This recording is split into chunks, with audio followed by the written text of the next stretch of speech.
Estábamos viendo acerca de la iglesia, ¿no es cierto?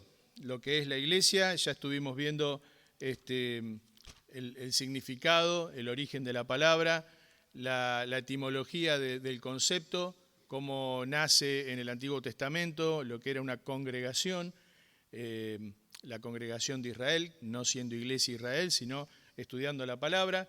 Luego vimos en el Nuevo Testamento acerca de la palabra eclesia, los llamados afuera. Mira, han quedado resabios de las palomas todavía. Los llamados afuera del mundo para formar un pueblo para Dios, la palabra eclesia. Y vimos algunos conceptos con relación a eso. Vamos a ver ahora dos pasajes para luego centrarnos en otros 4. Primera de Pedro, capítulo 2, versículo 9. La epístola o la carta de Primera de Pedro está escrita a los expatriados de la dispersión, pero en el versículo 2 detalla de una manera teológica que son los creyentes, a los elegidos según la presencia de Dios Padre en santificación del Espíritu para obedecer y ser rociados con la sangre de Jesucristo. Y a ellos les dice entonces en el versículo 9 del capítulo 2, mas vosotros sois linaje escogido, real sacerdocio, nación santa, pueblo adquirido por Dios, para que anunciéis las virtudes de aquel que os llamó de las tinieblas a su luz admirable. Vosotros que en otro tiempo no eras pueblo, pero que ahora sois pueblo de Dios, que en otro tiempo no habíais alcanzado misericordia, pero ahora habéis alcanzado misericordia.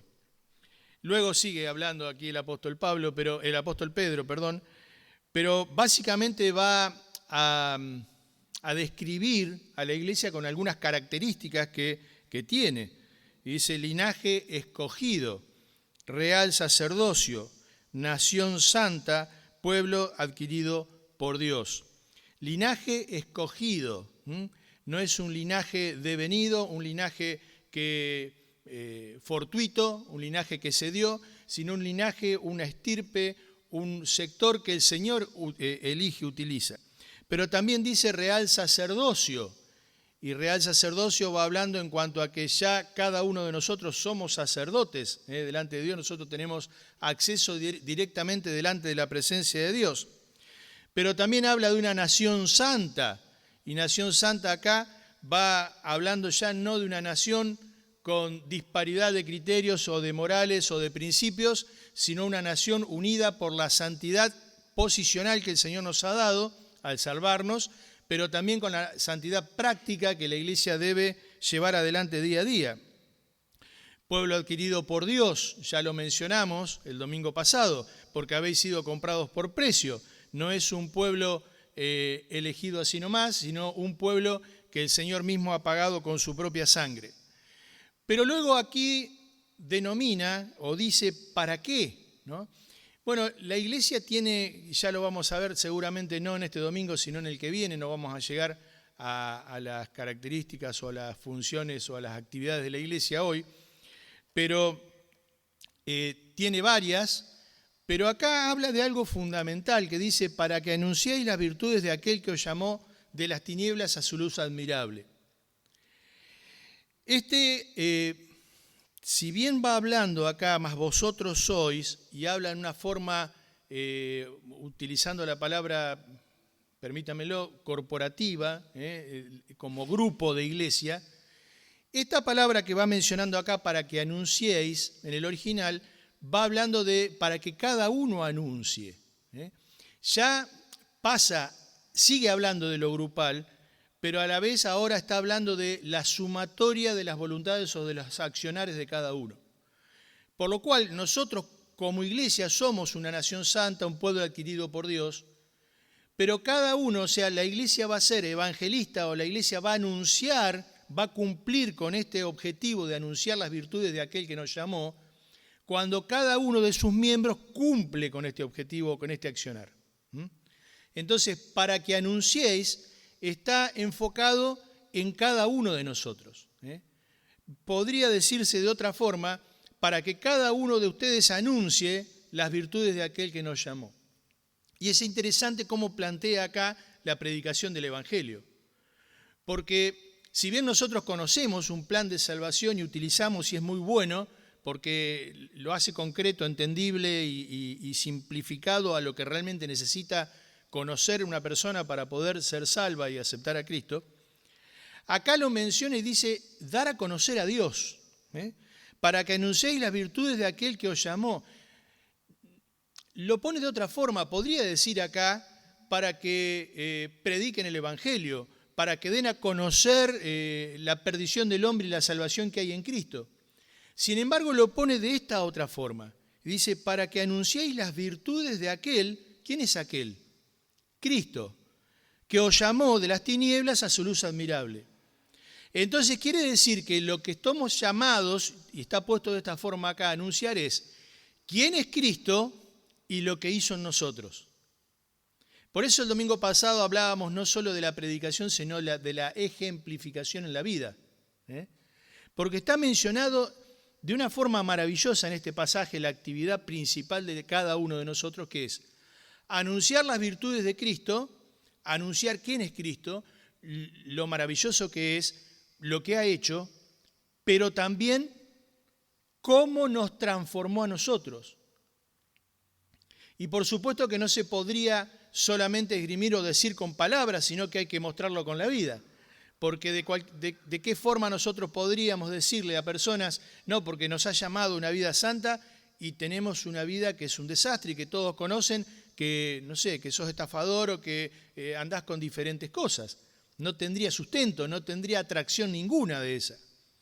Entonces, una de las principales actividades de la iglesia en su conjunto, pero que recae esa responsabilidad sobre cada uno, quiere decir de que yo no puedo sentir que estoy cumpliendo o pensar que estoy cumpliendo con esta función, con este objetivo de mi vida, si la iglesia lo hace, pero yo no lo hago. Puedo estar en una iglesia que hace actividades evangelísticas, que hay personas nuevas que llegan, que hay personas que conocen al Señor. Pero si yo no soy un canal que anuncia las virtudes de aquel que me llamó, de las virtudes a su luz admirable, no cumplo con esta función. No estoy acatando la función o uno de los objetivos principales para la que Dios me ha rescatado. ¿Se entiende? Entonces, podemos ser acá, bueno, ahora se han ido los chicos, pero pongamos un número redondo, 100. A lo mejor hay 99 que están predicando el Evangelio, que están viviendo una vida santa, y yo no lo hago, y entonces delante de Dios yo no estoy exento de la responsabilidad de no hacerlo, por más que la iglesia en su conjunto lo haga. La otra cara de la moneda es que la iglesia en su conjunto no lo hiciera, gracias a Dios no sucede esto acá, pero que 99 no predicaran el Evangelio ni vivieran una vida de santidad. Yo podría igualmente ser un canal por el cual anuncio las virtudes de aquel que me llamó de las tinieblas a la luz admirable, predicando el Evangelio y viviendo una vida santa, y ahí cumpliría lo mismo el objetivo, por más que todos mis otros hermanos no lo hicieran. Quiere decir que la responsabilidad, si bien es a la luz de la iglesia local es una sumatoria de lo que todos hacemos, tenemos una responsabilidad personal delante de Dios. ¿Se entiende? La iglesia luego va a tomar la característica de lo que hagamos el conjunto. Entonces va a ser una iglesia evangelística cuando muchos de nosotros evangelizamos. Va a ser una iglesia de buen testimonio cuando muy pocos de nosotros metamos la pata. Y lo digo de esa otra forma porque lamentablemente ustedes conocen el ejemplo de la hoja blanca con el punto negro, ¿no? Y vos mostrás esa hoja blanca y preguntás qué hay, te dicen un punto negro. Nadie te dice la hoja blanca, ¿no? Entonces sucede que uno o dos hermanos hacen o meten la pata y nos involucran a todos, aunque en un pueblo que no es de mucho tamaño como el nuestro, tenemos cosas a favor y cosas en contra. Una de las cosas a favor es que la gente del pueblo puede conocer y saben que cuando uno mete la pata es ese, que no es el común denominador de todo el resto, porque conocen al resto, ¿no? Por ahí en otros lugares de mayor cantidad de población eso no sucede. Vayamos a Colosenses,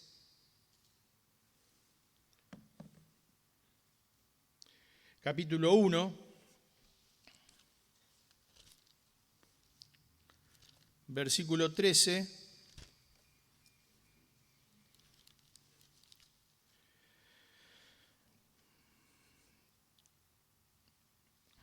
Bueno, tendríamos que comenzar casi desde el versículo 1, pero dice el versículo 13, el cual nos ha librado de la potestad de las tinieblas y trasladado al reino de su amado Hijo.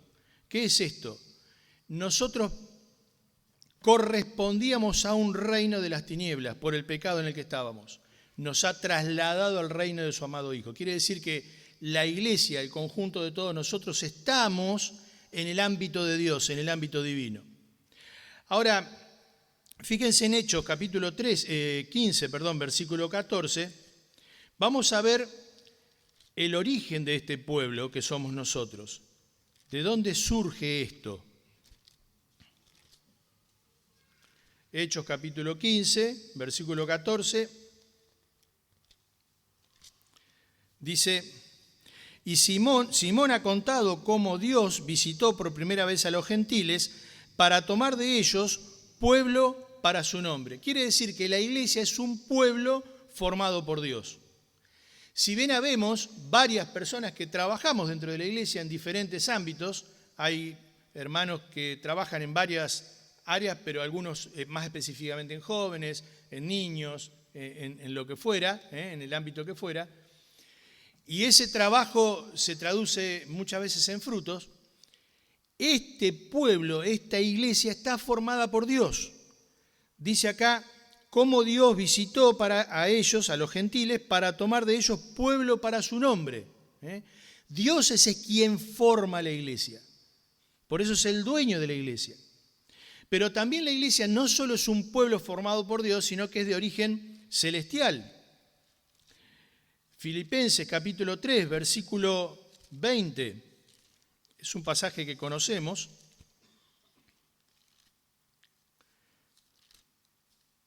Mas nuestra ciudadanía está en los cielos, de donde también esperamos al Salvador, al Señor Jesucristo. Nuestra ciudadanía está en los cielos. Bueno, acá tenemos un par de personas, bueno, por lo menos tenemos a Elvin de Venezuela con su familia, y no sé si hay algún otro de origen extranjero hoy, pero bueno, ¿dónde? Nixon, allá también, de origen extranjero. Está Juan también, que no lo veo por acá. Ahí está Juan, mira, ahí estaba Juan. Bueno, hay otros. Es interesante que cuando algunos hemos tenido por ahí la oportunidad de viajar a algún país limítrofe, otro que no es, vos te sentís en tu lugar, pero sos extranjero, ¿no es cierto? Tu ciudadanía original está en otro lado. Y si bien somos todos iguales, hay características particulares de cada nación, de cada población, ¿no?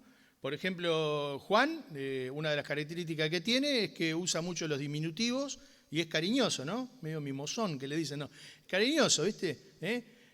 Ponele Álvaro. Álvaro no es Álvaro, es el tío Alvarito, ¿o no? ¿No es cierto? ¿No te dice así? Bueno, y la hija no es Flor, sino que es Florcita, ¿no? Nosotros no usamos eso. Si ustedes me escucharan a mí diciendo, no sé, Gerardito, ¿qué te pasa? Me dirían, ¿no? Son características, ¿no?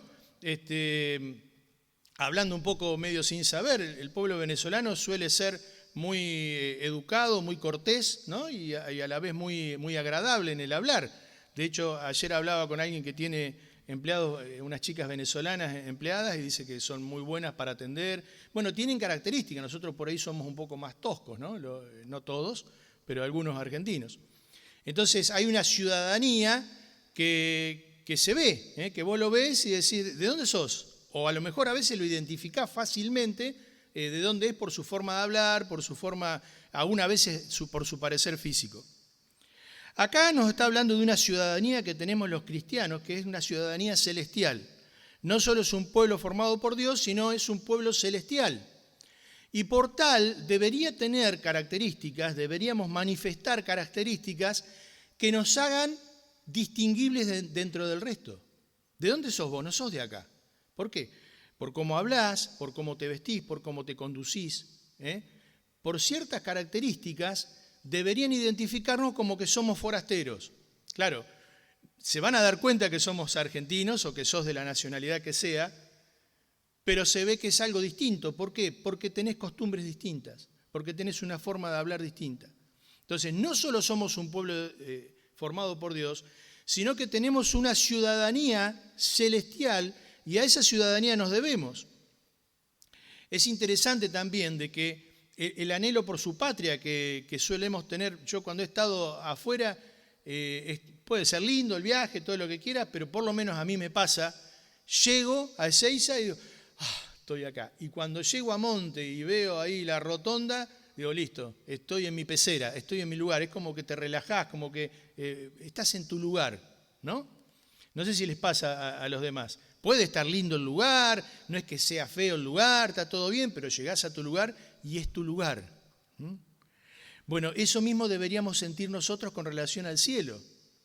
Estamos acá, la estamos pasando bien, o no, algunos,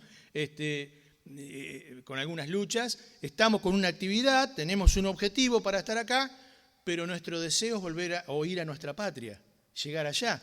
De tal manera que el día que llegamos al cielo podamos decir, por fin estoy acá, llegué a mi lugar. Acá me relajo, acá puedo hablar como soy, acá puedo ser quien soy, acá no tengo que tener mayores cuidados de por ahí tener cuidado. Vieron que a veces hay diferentes cosas que se usan en diferentes países. Nuestra ciudadanía. Pero no solo eso, sino que vayamos a Efesios capítulo 2,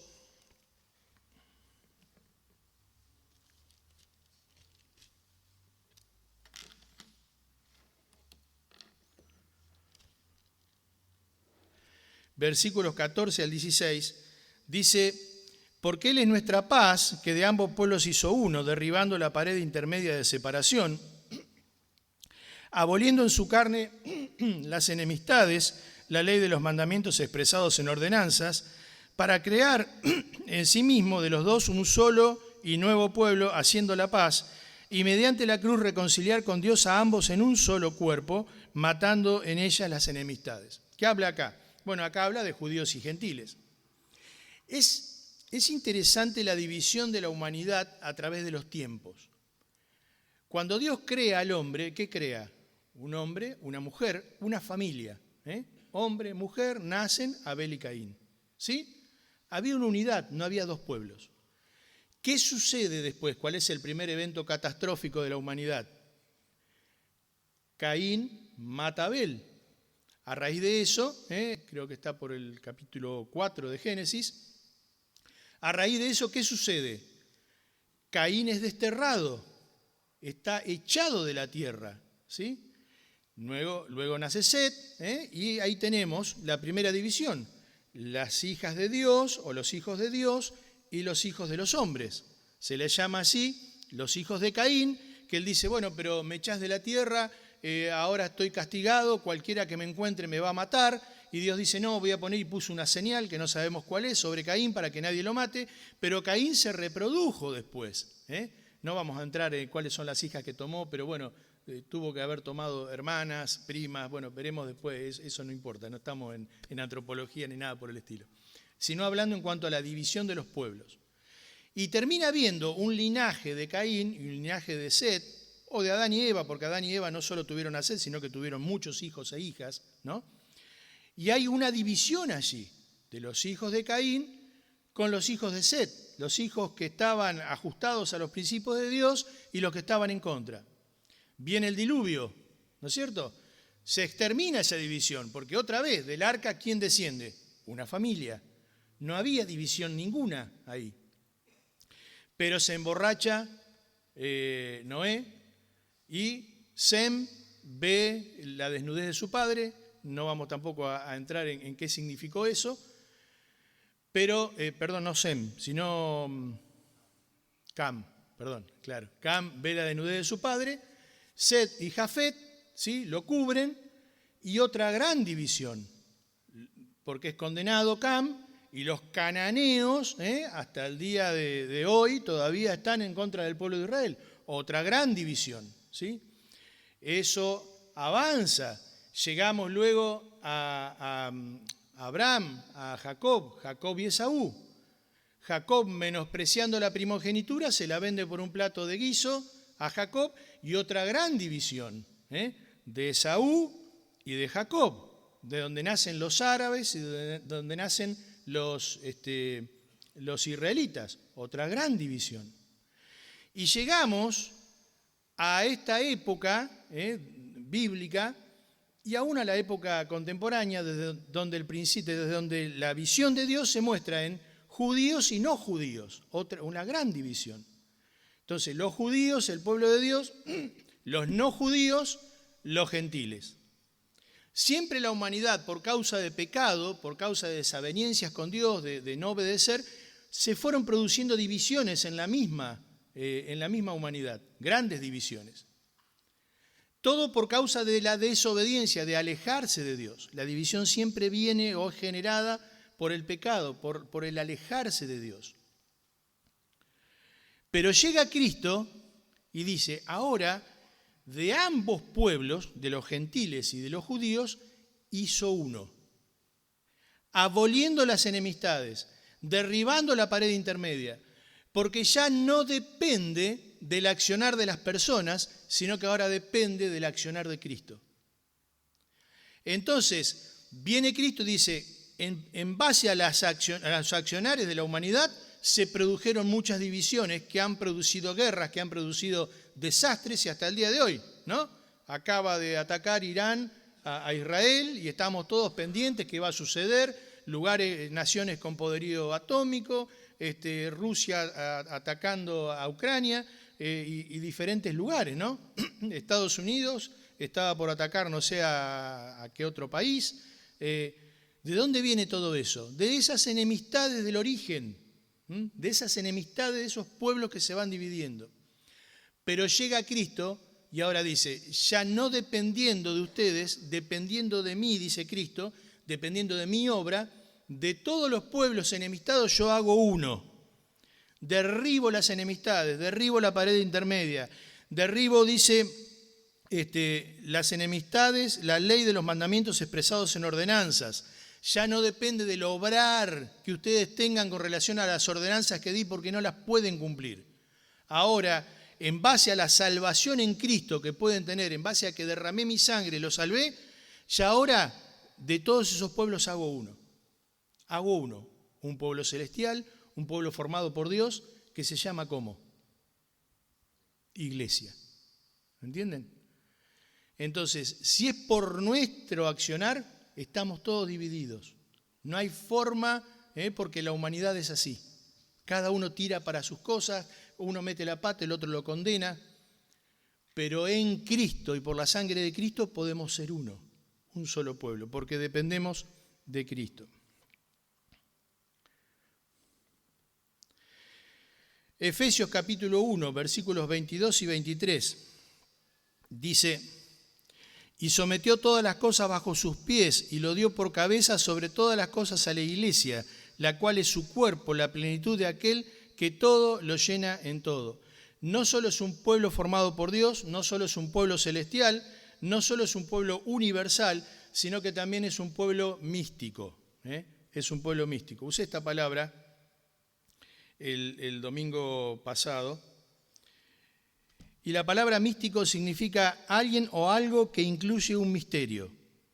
También la mística, vida espiritual o contemplativa, o al misticismo, doctrina religiosa y filosófica o un estado de perfección religiosa. Es un misterio por el cual se puede llegar a un estado de perfección espiritual. Acá dice religiosa, ¿no? Entonces, podemos como iglesia, que es un misterio, porque fíjense, o sea, a ver, razonemos esto. Nosotros somos el cuerpo de Cristo. Humanamente no tiene una explicación racional cómo es un cuerpo. Es algo místico, es algo espiritual, es algo misterioso, ¿sí?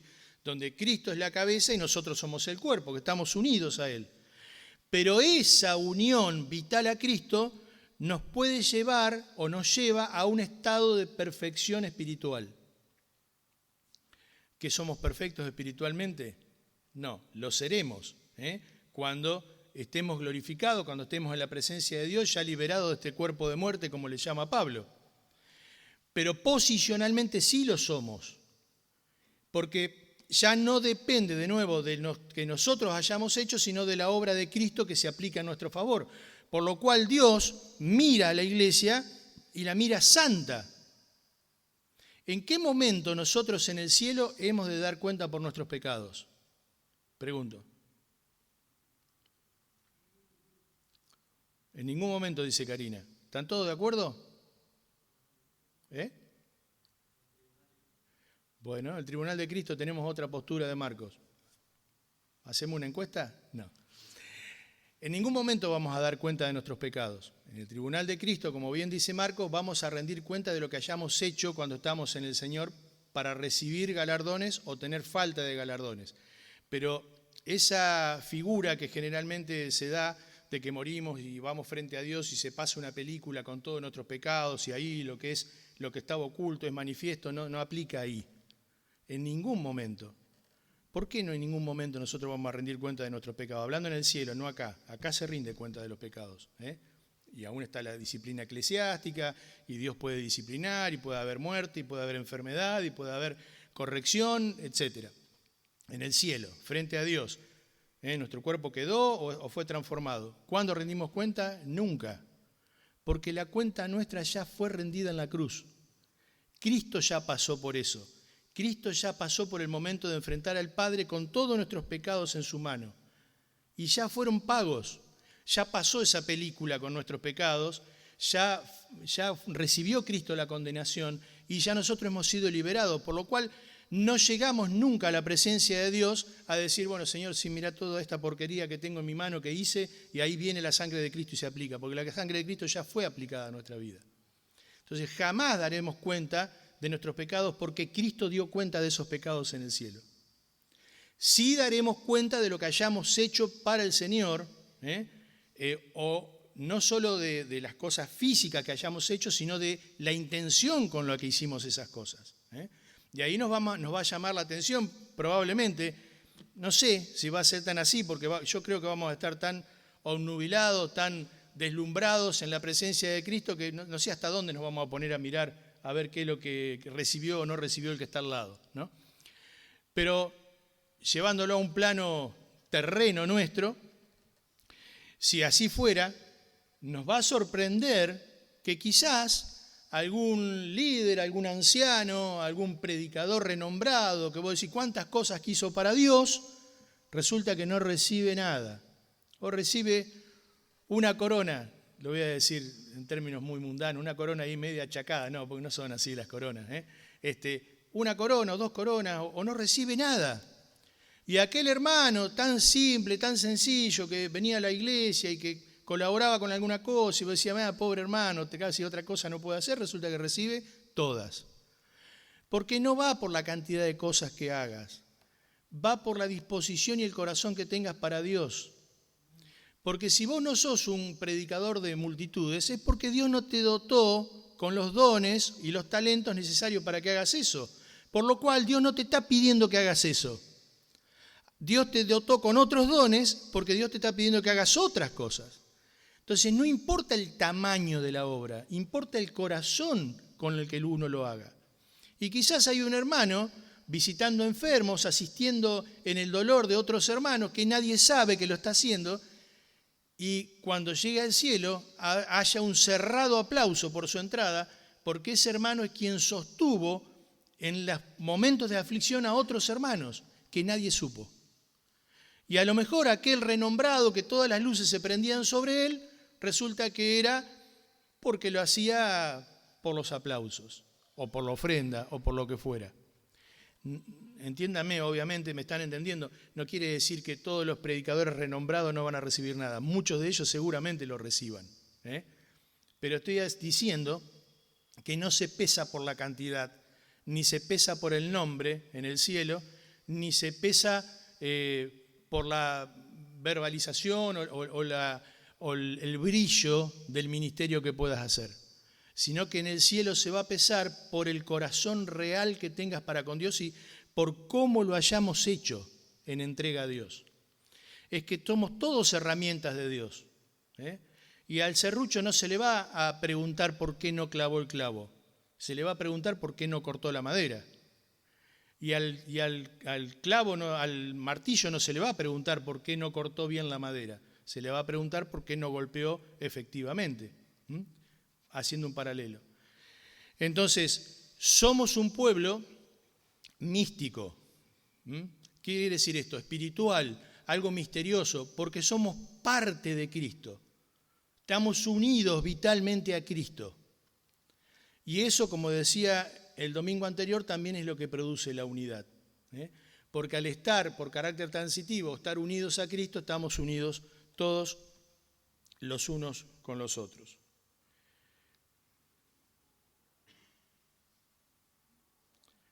Permítanme que paso de nuevo las diapositivas. Ahí está.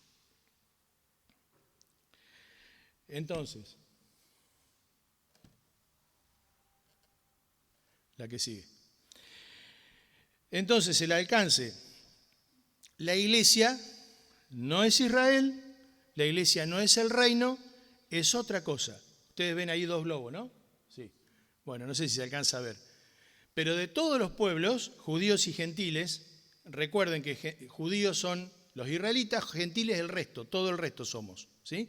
De todos hace un pueblo, que es la franja celeste que ven en el medio, que es la iglesia.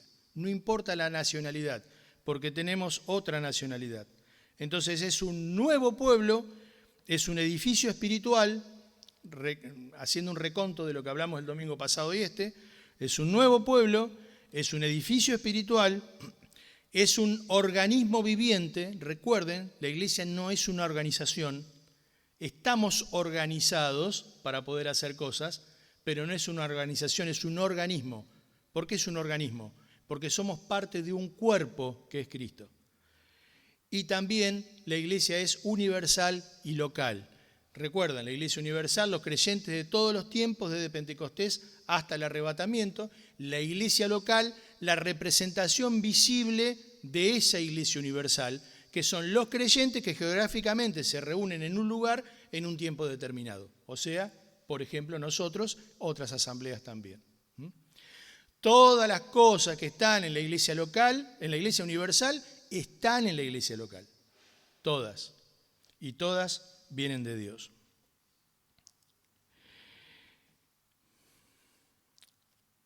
Solamente leer, para que lo vayamos leyendo y estudiando, pero vamos a detenernos acá.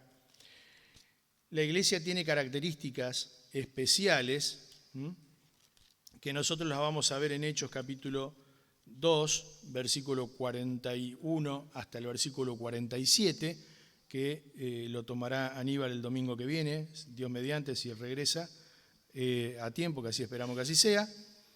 Pero allí ustedes van a encontrar las actividades fundamentales y las características esenciales de la iglesia.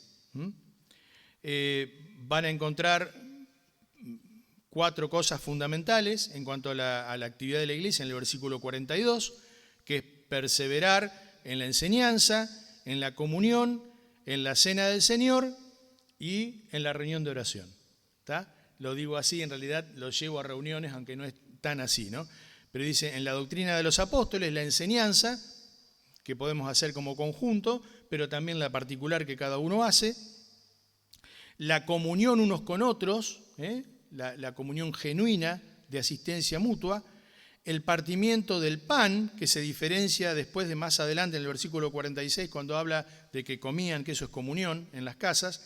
Entonces, el partimiento del pan, que es la cena del Señor, ¿sí? Y las oraciones. Las oraciones, bueno, la oración es otro gran capítulo de la Biblia, ¿no? Donde hay diferentes tipos de oraciones, pero la oración eclesiástica, la oración como grupo, también la oración particular por diferentes cosas, ¿sí?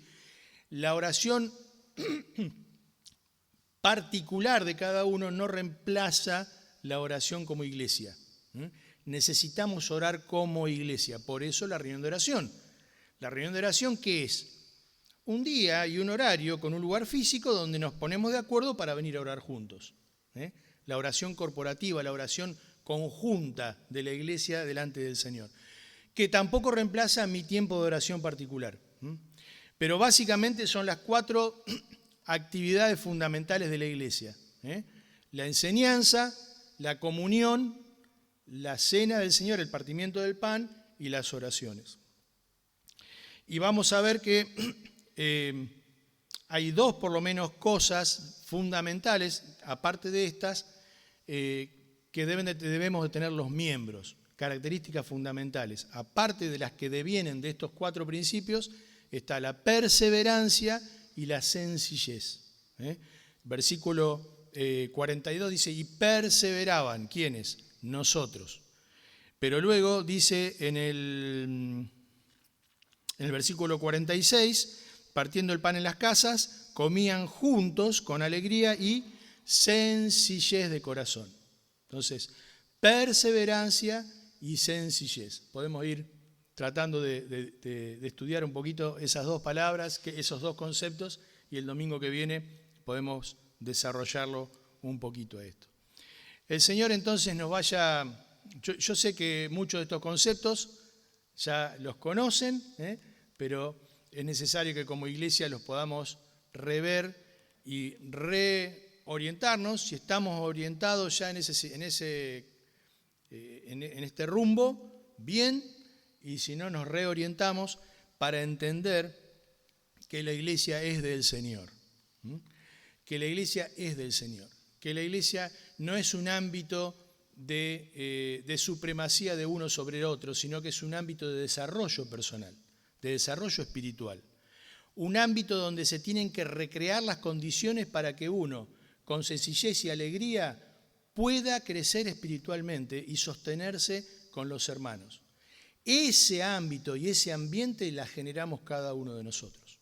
Lo hace el Señor, nos posiciona para poder hacerlo por lo que Él ha hecho en nosotros, pero después, unos domingos más adelante, vamos a ver lo que es la unidad en la iglesia. La unidad que no depende de nosotros, sino que es dada por el Espíritu Santo. ¿Qué depende de nosotros? No romper la unidad. Pero la unidad es dada por Dios. Vamos a orar y terminamos entonces en esta mañana. Señor, agradecidos estamos en esta mañana por tu palabra. Gracias por todo lo que tú has hecho para nosotros, Señor. Todo lo que has hecho comenzando por salvarnos, por derramar tu sangre, por hacernos aceptos, Señor, delante de tu presencia. Y también, Señor, has formado ahora un pueblo tuyo, un pueblo espiritual, maravilloso, un misterio para la mente humana, Señor, pero una realidad para nuestras vidas, donde podemos disfrutar de una congregación local en la cual podemos aprender, en la cual podemos servirte, pero también, Señor, en la cual podemos tener comunión con nuestros hermanos y apoyarnos unos a otros para poder recorrer este camino, esta peregrinación de la vida cristiana hasta el día que estemos en tu presencia.